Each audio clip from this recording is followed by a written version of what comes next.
It seems like every few years a new diet craze sweeps the country. And now gluten-free diets are all the rage. And in today's Health Check, Delane Cleveland talks to one local dietitian who swears by gluten-free diets and offers some tips on how to do it without breaking the bank.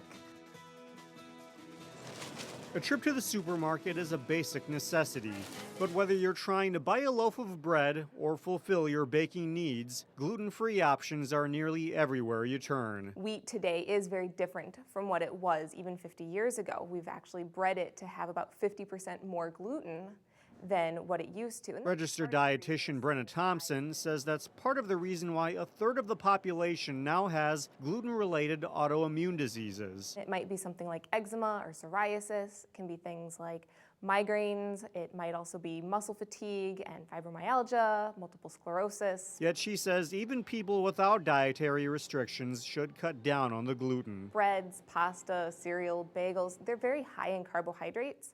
So when people go gluten-free and they cut those foods out, they tend to lose weight, they just feel better, they have more energy because they're not just bogged down by all that carbohydrate. Meantime, she says people don't have to buy expensive gluten-free options. Meat and fresh produce can also do the trick. Thompson laid out several options for people looking to make the switch. For breakfast, ban the bagel. Have something like some scrambled eggs, some bacon, and then some cooked hash browns or some potatoes. Cook them in butter so you've got that good fat. For lunch, skip the sandwich with the fresh deli meat and put it in a salad instead. Put some nuts on there, some avocado, some fresh fruit, and then drizzle on a nice balsamic vinaigrette with some good olive oil in there. And for dinner, pass on the pasta and French bread. Instead of doing all that pasta, maybe do a big pile of some cooked green beans with butter or some broccoli, and then make some wild rice meatballs. Bottom line, gluten-free diets are here to stay. I don't believe that it's necessarily a diet craze. I think it's more of a